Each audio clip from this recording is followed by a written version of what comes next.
the West does not understand that. I've been talking to many of them that they are not allies. They are friends. So China's neutrality is genuine. It's not like optimistic.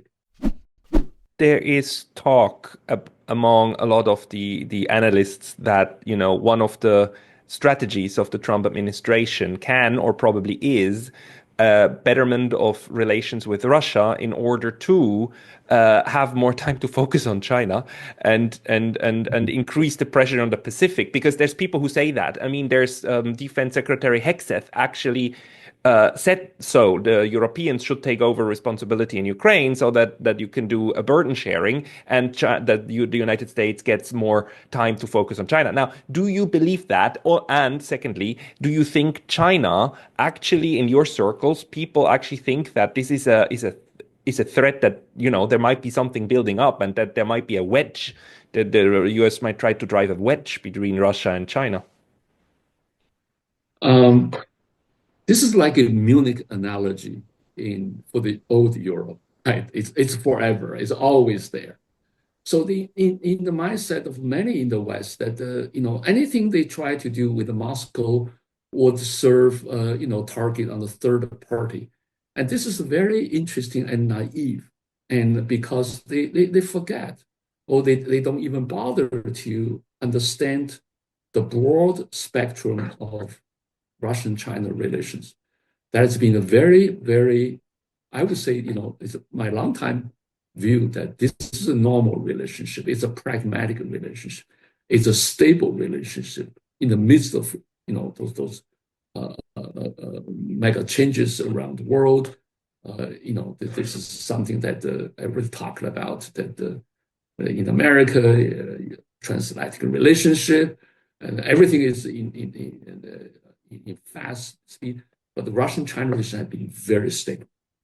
Stable not because they love each other, but because they understand each other's basic interests.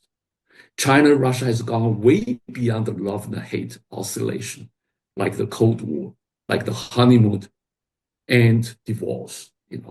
10 years honeymoon between 1949 to 1959, which was followed by 30 years of divorce. It's 1960 to 1989. And that's very, very, I would say, detrimental for the broad strategic and long-term interests of two sides. And the two sides learn about that.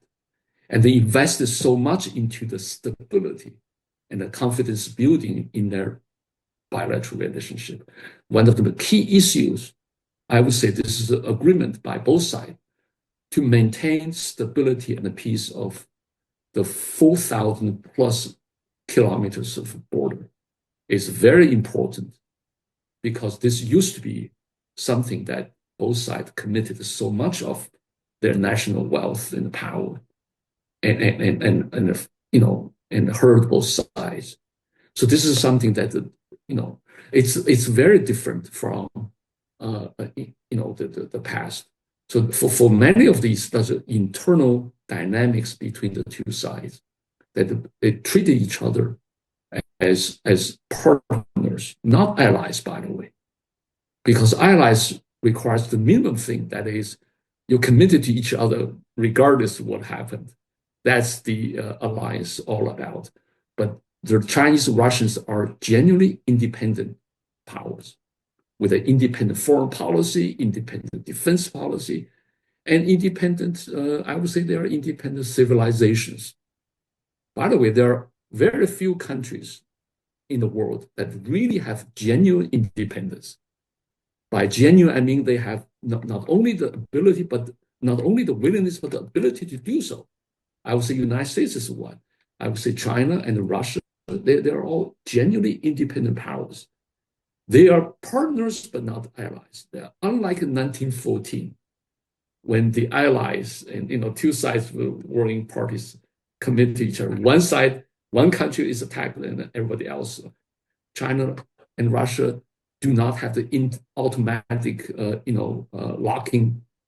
interlocking mechanism.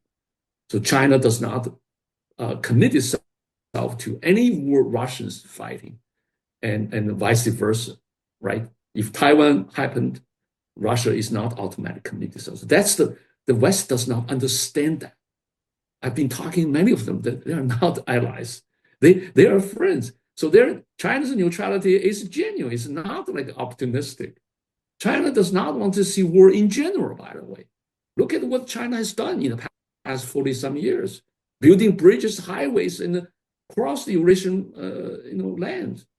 This is a totally different path of the other way, which is the bombing your way. You see the force of destruction, the wars or forever wars the West has fought. This is, right? this is so interesting and fascinating to me because I think you're absolutely right. The problem is that the West, and especially Europe, the United States also, but to a lesser degree, but especially Europe, they are not capable of thinking in frameworks outside of what they're used to.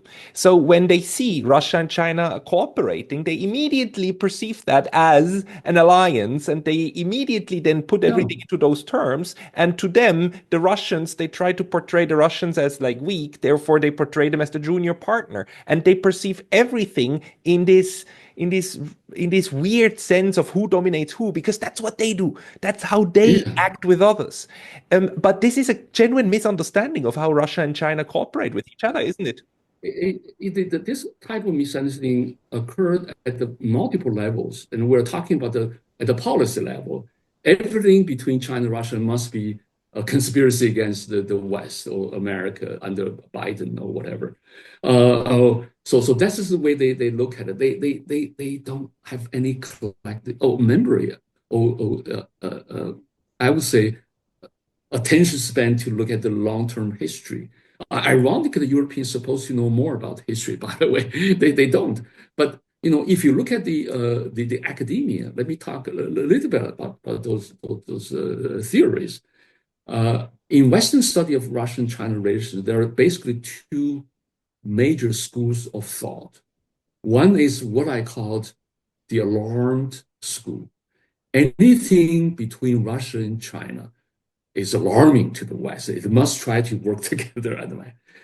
So this is one extreme side of the academia. There's another extreme side that is, okay, it doesn't matter. They are not going to do anything. This is what I see the limitation schools. No matter what happened between Russia and China, they are fundamentally different. They are different culture, different history, different religion, different political system. Current Russia and China is far apart from the Cold War time. Both are communism. Now China is still communist. Russia is back to the West. So anything they do won't allow them to overcome the long-term peace between themselves. This is what I call the limitation schools. What they fail to see, the Russian-China relation is not black and white, but there are lots of gray area. Lots of things between themselves do not fall into these two, yes or no schools or alarmist versus limited school. But this is the West is all about. They tend to see the world in black and white, good or evil, and anything different from the West must be threatening.